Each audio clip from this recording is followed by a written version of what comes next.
시청자 여러분 안녕하십니까? 뉴스 플러스 시작합니다. 미국 연방정부가 7년 만에 셧다운에 돌입했습니다. 예산안 처리가 불발되면서 정부기관이 필수 업무를 제외한 일시적 업무 정지에 들어간 겁니다. 추위의 사태지만 오히려 미 증시는 셧다운을 금리 인하 호재로 받아들이고 연말까지 강세장을 기대하고 있습니다. 증권부 조현 기자와 자세한 이야기 나눠보도록 하겠습니다. 조 기자, 먼저 셧다운 상황부터 짚어보죠. 네, 결국 트럼프 대통령과 의회의 강내강 대치가 셧다운 개시로 이어졌습니다. 현지 시각 10월 1일 오전 12시를 기점으로 공식적인 셧다운이 시작되는데요. 오바마 케어 보조금 지급 연장 이슈에 트럼프 대통령과 공화당이 반대하고 나서면서 예산안 통과가 됐고, 또 예산을 받지 못한 정부 기관들은 국가 안보나 공공 안전 같은 필수 인력을 제외한 상당수 약 75만 명의 공무원이 무급 휴직에 들어서게 됩니다. 미 연방정부의 셧다운은 이번이 15번째입니다. 평균 한 8일 정도 이어지는 모습인데 바로 이전 사태인 트럼프 집권 1기 시절 2018년 12월에서 2019년 1월까지 35일간 셧다운이 이어지면서 최장 기간을 기록하기도 했습니다. 하지만 셧다운 기간 미 주식시장의 여파는 크지 않았습니다. 보시는 것처럼 평균 S&P 500의 하락률은 마이너스 3에서 마이너스 5% 정도이지만 셧다운이 끝나면 지수는 뚜렷하게 우상향해서 6개월 뒤 상승률은 평균 8%로 집계됐습니다. 그리고 2018년 셧다운 당시에는 장기간 이어지면서 오히려 10% 상승을 기록하기도 했습니다. 네, 트럼프 1기 시절에도 이미 최장 기간의 셧다운이 이뤄졌었습니다. 이전에도 그랬듯 미 주식시장의 여파는 현재까지 크지 않은 상황이죠. 오히려 뉴욕 증시 3대 지수 3거래 연속 상승하며 9월 마무리했습니다. 이 이유를 시장에선 오히려 연준의 금리 인하를 견인할 수 있다는 기대감이 작용했다, 이렇게 해석을 하고 있는 거죠. 그렇습니다. 시장은 이미 수차례 셧다운을 경험해왔던 만큼 결국에는 타협점을 찾을 것으로 관망하는 모습입니다. 오히려 당장 이번 주 발표 예정이었던 9월 고용보고서를 비롯해서 소비자 물가지수 등 고용 그리고 물가지표 등이 발표되지 않을 가능성이 높아졌죠. 월가에서는 연준이 눈을 감고 비행하는 것처럼 시야가 흐려진 상태에서 통화정책을 결정하게 됐다고 평가하고 있습니다. 데이터 블랙아웃 상태에서 물론 잠시 금리 조정을 중단할 가능성도 있기는 하지만 시장은 기존 점도표를 따라서 0.25%포인트 인하에 더 큰 무게를 두고 있습니다. 가장 큰 이유는 트럼프 행정부가 이번 셧다운을 계기로 대량 해고 가능성을 시사하면서 실업률이 크게 상승하고 또 노동시장에 구조적인 충격이 발생할 수 있다, 이런 우려가 나오는 만큼 선제적으로 대응할 필요가 있다는 주장입니다. 무엇보다 월가는 연말까지 강세장이 이어질 것이라는 전망을 유지하고 있는데요. AI 기업들의 케이펙스 투자가 지속되고 있고 또 견조한 기업들의 실적에 더해서 기준금리 인하까지 이루어지면서 우상향을 더 지속할 것이라는 전망입니다.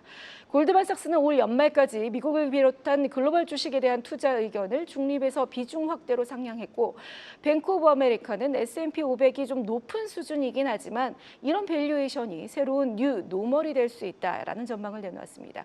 월가가 갖고 있는 올 연말 S&P 500의 전망치 밴드 상단은 7,000에서 7,200까지 제시되고 있습니다. 네, 또 이번 셧다운을 앞두고 특히 크게 움직인 게 금값이었습니다. 역대 최고가를 계속해서 경신하고 있더라고요. 그렇습니다. 올 초에 한 2,900달러로 시작을 했는데 이번 셧다운을 전후해서 3,800달러를 크게 웃돌며 그야말로 급등의 급등을 거듭하고 있습니다. 국제 금 현물 가격은 이번 셧다운 결정을 앞두고 온스당 3,800달러 선을 처음으로 넘긴 이후에 보합권에서 머물다가 셧다운을 2시간여 앞두고 3,875.53달러까지 오르며 사상 최고치를 경신했습니다. 그리고 12월 인도분 금 선물 가격은 한때 온스당 3,904.1달러를 기록하면서 처음으로 3,900달러 선을 터치하기도 했습니다. 금값이 폭등하다 보니 국내에서는 금현물 ETF 가격이 급등락을 오가는 모습을 보이기도 했는데요. 에이스 KRX 금현물 ETF는 최근 한 달 수익률이 22.4%에 달하는데 오늘 장중 때 한 좀 8% 폭락을 했다가 다시 좀 상승을 올려서 마이너스 2.3%로 오늘 장을 마쳤습니다. 국제 금 가격과 또 국내 금 가격의 괴리가 10% 넘게 벌어지면서 이른바 김치 프리미엄 현상 때문에 차익 매물이 쏟아진 까닭으로 풀이하고 있는데요. 이 때문에 국내에 상장된 금 관련 ETF들의 수익률은 상품이 추종하는 지수가 국제 금 시세인지 아니면 국내 금값인지에 따라서 좀 차별화되는 모습입니다.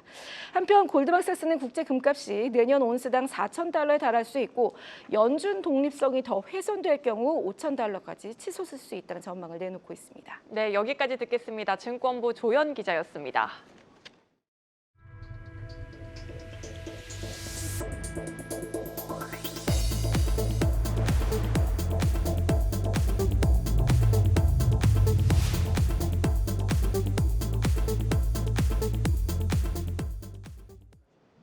유럽 10대 방산업체인 사브의 미카엘 유한슨 회장이 이달 방한해 한화 에어로스페이스와 회동합니다.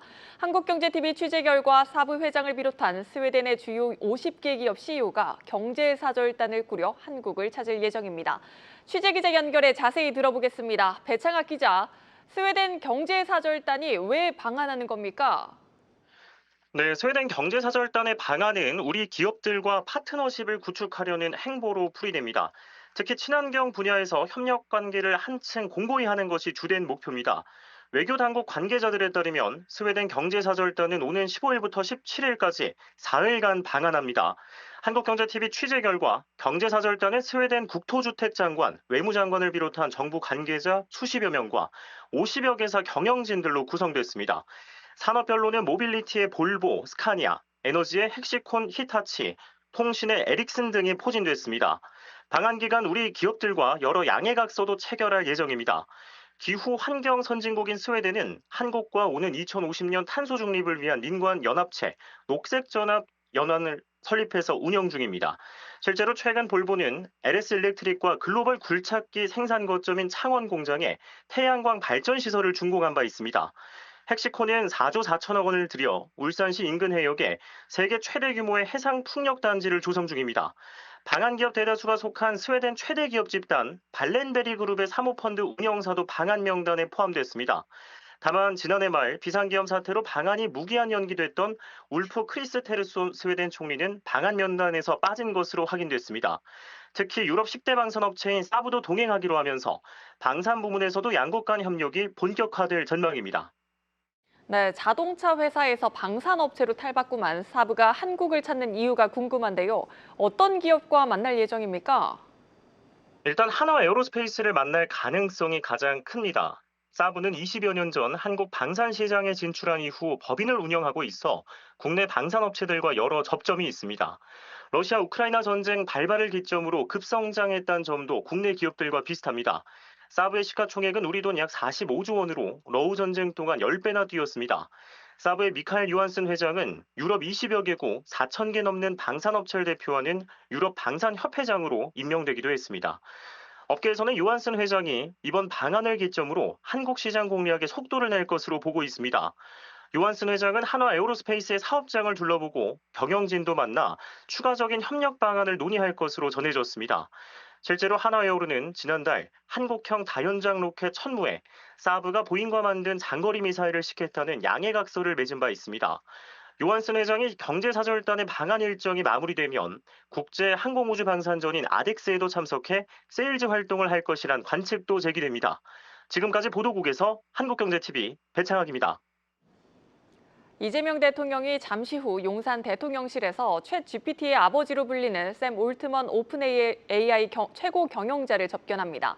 이번 접견을 계기로 한국 정부와 오픈 AI가 AI 생태계 발전을 위한 상호 협력에 나설지 기대가 모입니다. 자세한 내용 대통령실 취재기자 연결합니다. 유호성 기자, 이번 회동에서 어떤 논의가 이어질 것으로 전망됩니까? 네, 이재명 대통령은 오후 6시 대통령실에서 챗GPT의 아버지인 샘 올트먼 오픈 AI CEO를 만납니다. 이 대통령은 국민 모두가 인공지능을 자유롭게 활용하는 모두의 AI 정책을 핵심 국정 과제로 추진하고 있습니다.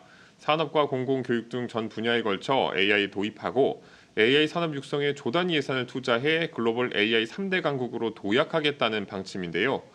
이 대통령은 올트먼 CEO에게 대한민국 AI 대전환에 관한 조언을 구할 것으로 전망됩니다. 아울러 국내 기업들과의 협업과 투자도 요청할 것으로 보입니다. 앞서 오픈 AI는 스타게이트 프로젝트 협력 국가로 대한민국을 점찍고 한국 지사를 설립하는 등 협업에 적극 나서는 상황입니다. 스타게이트는 미국의 대규모 AI 인프라를 구축하는 프로젝트로 그래픽 처리 장치를 포함한 수십만 개 이상의 반도체가 들어갈 것으로 예상됩니다. 이 대통령의 올트먼 CEO 접견에는 대한상의 최태현 회장과 이재용 삼성전자 회장도 참석하는데요. 대한민국은 반도체 기술력과 혁신기업, 인재 등 AI 인프라를 모두 갖춘 국가로 오픈 AI 핵심 파트너로서 스타게이트 프로젝트에서 주도적인 역할을 수행할 것으로 전망됩니다. 오늘 오전에는 가수 박진영 씨를 필두로 K 콘텐츠의 글로벌 확산과 문화 강국 실현을 이끌 대중문화교류위원회가 공식적으로 출범했습니다. 유 기자, 대중문화교류위원회 앞으로 어떤 활동을 맡게 되는 건가요? 네, 가수 박진영 씨가 위원장을 맡은 대중문화교류위원회는 한국 대중문화의 글로벌 도약과 국제교류를 이끄는 역할을 맡습니다. 음악과 영상, 게임 등 K 콘텐츠의 글로벌 위상이 높아지면서 우리 대중문화에 대한 전 세계인의 관심도가 커져가는 상황이잖아요. 대중문화교류위원회의 출범은 우리 대중문화를 한국 경제를 이끌 핵심 산업으로 부상시키겠다는 의지로 풀이됩니다. 이재명 대통령입니다. 이 정부는 여러분과 함께 우리 대중문화가 전 세계인들에게 웃음과 감동 그리고 공감을 주는 것을 넘어서 한국 경제의 미래를 책임질 핵심 산업으로 거듭날 수 있도록 적극적으로 지원하겠습니다. 이 대통령은 또 대중문화 산업 육성에 있어 지원은 하되 간섭은 하지 않는다는 8길이 원칙을 강조했습니다. 다시 말해 정부가 산업의 성장을 뒷받침하되 창작 과정에는 개입하지 않고 자율성이 발현될 수 있도록 돕겠다는 겁니다. 이 대통령은 마침내 김구 선생 말처럼 음악과 영상 등 이 K컬처가 우리들만의 것이 아니라 전 세계인이 함께 소통하고 공감하는 유력한 매개체로 발전했다며 높은 문화의 힘으로 세계를 선도하는 대한민국이 됐으면 좋겠다고 했습니다. 지금까지 대통령실에서 한국경제TV 유호성입니다.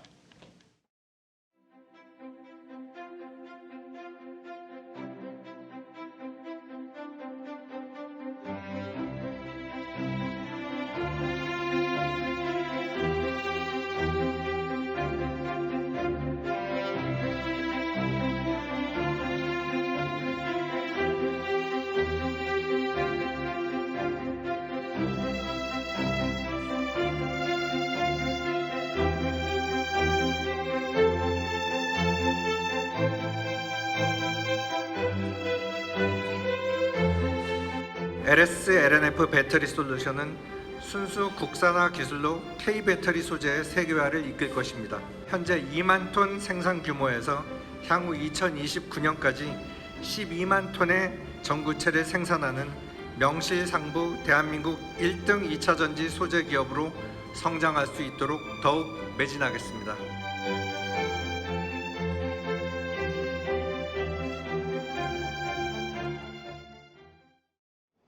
한화손해보험이 오늘 국내 1호 디지털 손해보험사 캐롯을 흡수 합병했습니다. 판매 채널 포트폴리오를 더욱 강화하게 된 한화손보, 특히 자동차 보험 시장에서 지각 변동을 이뤄내겠다는 목표입니다. 자세한 내용 경제부 임동진 기자와 나눠보도록 하겠습니다. 임 기자, 일단 이번 합병으로 한화손해보험 사업적인 측면에서 어떤 점이 더 좋아지게 되는 겁니까? 네, 말씀하신 것처럼 이 한화손해보험이 흡수합병한 캐롯 손해보험은 6년 전에 설립된 국내 1호 디지털 손해보험사입니다. 주행거리만큼 후불로 보험료를 내는 퍼마일 상품 등으로 혁신성을 인정받았지만 이 상품 다양화가 쉽지 않다는 디지털 보험 시장의 구조적 한계에 막혀 이 수익성 확보에 어려움을 겪어오다 결국 한화손보 품에 안기게 됐습니다. 한화손해보험은 캐롯의 강점을 살려서 디지털에 강한 하이브리드 손보사로 거듭난다는 전략입니다.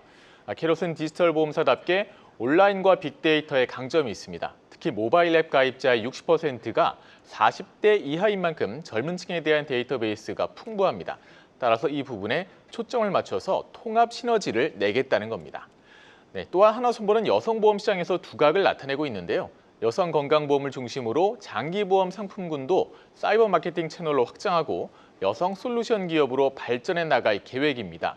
캐롯손보는 자동차 보험으로 많이 알려져 왔는데 이번 합병으로 법인은 사라지지만 한화손보는 캐롯 브랜드는 계속 가져갑니다. 이 상반기 기준 두 보험사의 자동차 보험 원수 보험료는 총 5,600억 원 수준인데요. 올해 매출을 전망해 보면 1조 1,000억 원 수준으로 확대될 것으로 보입니다.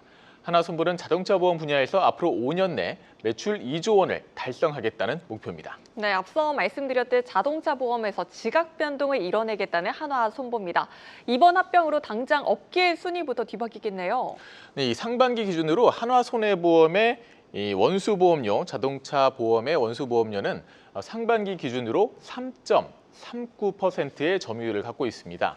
캐롯은 2.16%였어서 두 곳을 합하면 5.5% 수준인데요. 기존의 메리츠 화재가 3.8% 정도로 시장에서 5위를 차지하고 있었는데 한화손해보험이 이제 그 자리를 차지하게 된 겁니다. 현재 삼성과 DB, 현대, KB손해보험 네 곳이 시장의 85% 정도를 차지하고 있어서 사실 갈 길은 아직 먼데요. 하지만 사이버 채널 비중이 2020년 25.3%에서 올해 상반기 37.2%로 늘어나는 등 온라인 판매 비중이 커지고 있고 또 한화손보가 매출의 점진적인 확대를 통해 2030년까지 점유율을 두 자릿수로 만들겠다는 목표인 만큼 다른 보험사들도 긴장할 수밖에 없는 상황입니다. 네, 포부는 엄청나지만 과제도 만만치 않을 것 같습니다. 최근 손해율이 높아지면서 자동차 보험 수익률이 악화되고 있는 상황이잖아요. 네, 한화손보와 캐롯손보도 올해 상반기 적자를 봤는데요. 자동차 이 상반기 보험 실적은 각각 130억 원, 193억 원 적자였습니다. 손해율은 83.2%와 90.7%였는데요. 통상적으로 80% 초반을 손익분기점으로 보고 있고 그 이상이면 손실을 보고 있다는 의미입니다. 이처럼 수익성이 안 좋은 것은 두 보험사뿐만 아니라 업계 전반의 문제인데요. 이 보험료는 수년째 인하되고 있지만 부품비와 수리비는 높아지고 보험금 지급 규모도 늘어나고 있기 때문입니다. 이 한화손보는 보험 심사 승인 강화로 비용 누수를 줄이고 덩치가 커진 만큼 규모의 경제 실현과 운영 효율성 극대화를 통한 손익 개선을 이뤄나갈 방침입니다. 이 밖에도 시스템과 직원들의 융합 등 이 물리적인 통합도 해결해야 할 숙제입니다. 네, 그런데 오늘 한화손보 물론 다른 보험주들도 떨어지긴 했지만 사실 합병 기대감이 있을 법도 했는데 약세로 마감을 했습니다. 증권가에선 이번 합병 어떻게 보고 있습니까? 네, 최근 한화손해보험의 주가는 5,000원대 중후반에서 움직이고 있는데요. 증권사들은 대체로 긍정적인 전망을 내놓고 있습니다. 지난 8월 교보증권은 목표가를 29.6% 올려 7,000원으로 제시했고요. 키움증권도 35.4% 높인 6,500원으로 조정했습니다. 이 합병으로 소폭의 재무적 부담은 있겠지만 디지털 채널 경쟁력 제고가 기대된다는 분석입니다. 네, 여기까지 듣겠습니다. 경제부 임동진 기자였습니다.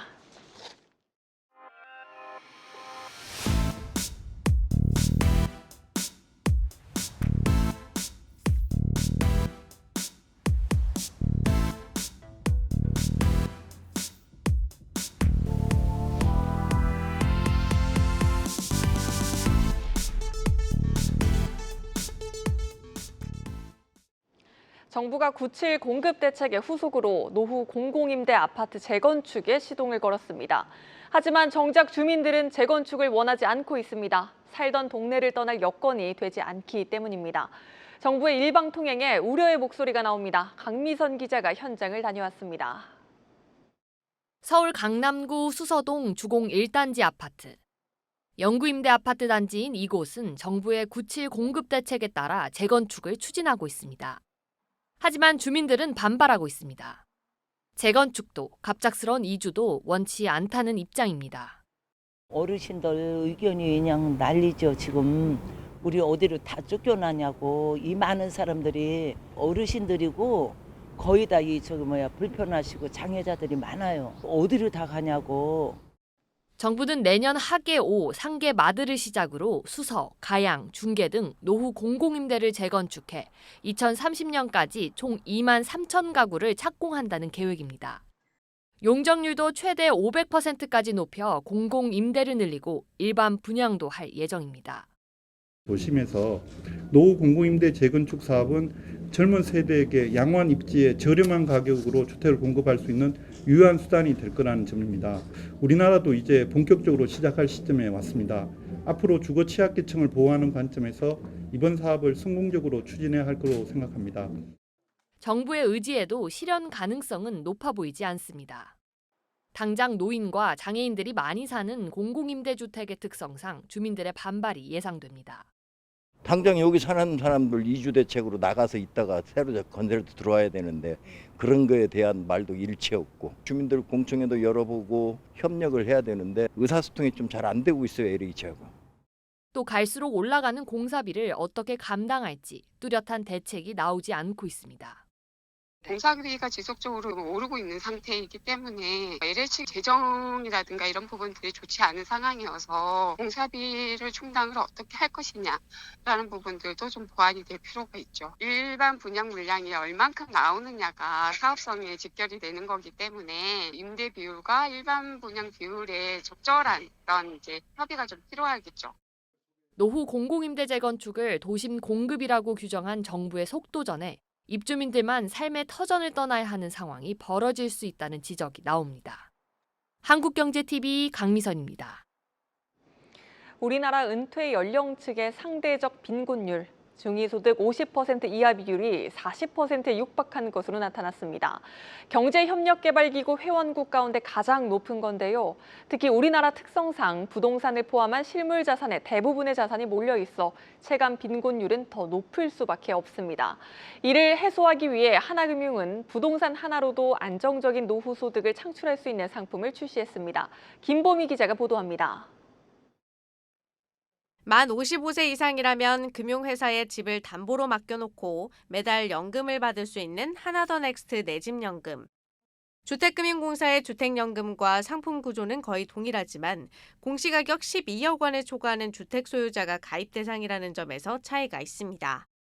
서울 아파트 평균 매매 가격이 이미 12억 원을 훌쩍 넘어선 상황에서 주택연금의 사각지대, 즉 고가주택을 보유한 은퇴자들을 위한 상품이 등장한 겁니다.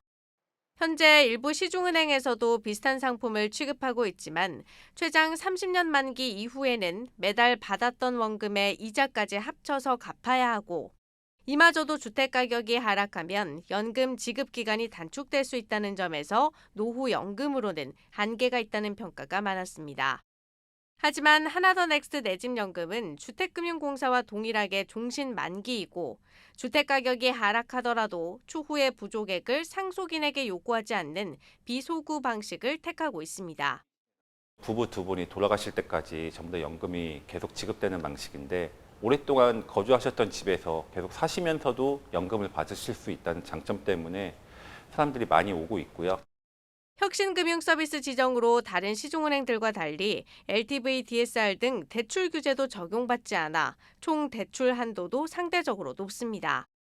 이렇다 보니 20억 원 상당의 주택 소유자가 65세에 내집연금에 가입한다면 본인과 배우자가 모두 사망할 때까지 매달 360만 원가량을 받을 수 있습니다. 내집연금 상품 이외에도 하나금융그룹은 지난해부터 시니어 특화 브랜드 하나더넥스트를 출범하고 은퇴 설계와 상속 증여, 건강관리 등 노후관리 전반에서 시니어들을 위한 다양한 서비스들을 준비 중입니다. 지난 7월에 HDC 현대산업개발과 저희 하나은행이 협약한 시니어 웰리스 레지던스의 그런 업무 협약은 다양한 금융, 비금융적인 세미나 또 아울러서 저희가 노년에 안전하게 자산을 이전시킬 수 있는 자산 이전의 프로그램까지도 함께 논의하고 있습니다. 평균 수명이 늘고 은퇴 시점이 늦춰지면서 과거 세대보다 훨씬 더 오랫동안 투자를 해 나가야 하는 만큼 선제적으로 그 수요에 대응하고 있는 겁니다. 하나금융은 현재 여행과 주거, AI 플랫폼 등과 다양한 협업을 진행 중인데 올해 연말이면 구체적인 윤곽을 드러낼 수 있을 것으로 보고 있습니다. 한국경제TV 김보미입니다.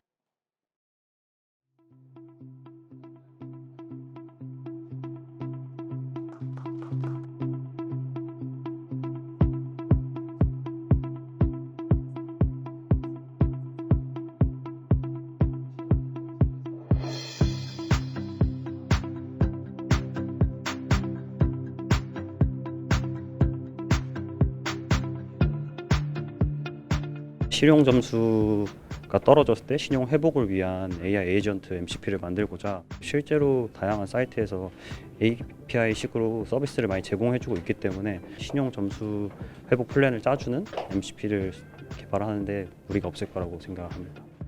군대라던가 아니면 앞으로 그 교환학생을 갈 거라던가 이런 라이프 이벤트와 관련된 재정을 관리해 주는 게 있으면 참 좋겠다라는 생각을 해서 이번에 그런 쪽으로 기획을 하게 되었고.